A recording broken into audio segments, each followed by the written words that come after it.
உணவகங்களில் உள்ளக பயன்பாட்டின் போது லஞ்ச் ஷீட் பாவனை மற்றும் திண்மக் கழிவுகளை தரம் பிரிக்காமைக்காக பருத்தித்துறையில் உள்ள 9 உணவகங்கள் வெதுப்பகங்களுக்கு பருத்தித்துறை நகரசபையினால் 35,000 ரூபாய் தண்டப்பணம் வரவிடப்பட்டுள்ளது. பருத்தித்துறை நகரபிதா வின்ஸ்டன் டி போல் மற்றும் நகரசபையின் பொது சுகாதார பரிசோதகர் ப. தினேஷ் இணைந்து பருத்தித்துறை நகரில் உள்ள உணவகங்களில் கடந்த தினத்தில் திடீர் சோதனையை மேற்கொண்டிருந்தனர்.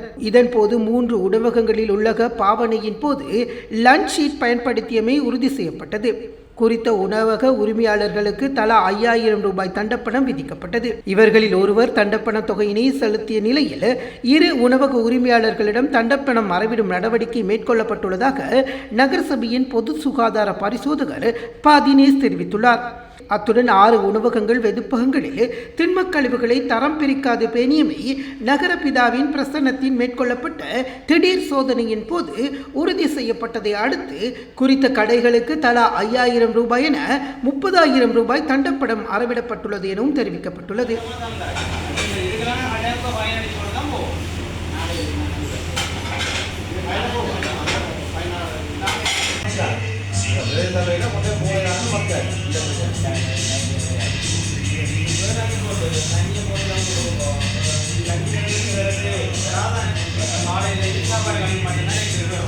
மேலதிக செய்திகளுக்காக எமது யூடியூப் தளத்தை சப்ஸ்கிரைப் செய்யுங்கள்.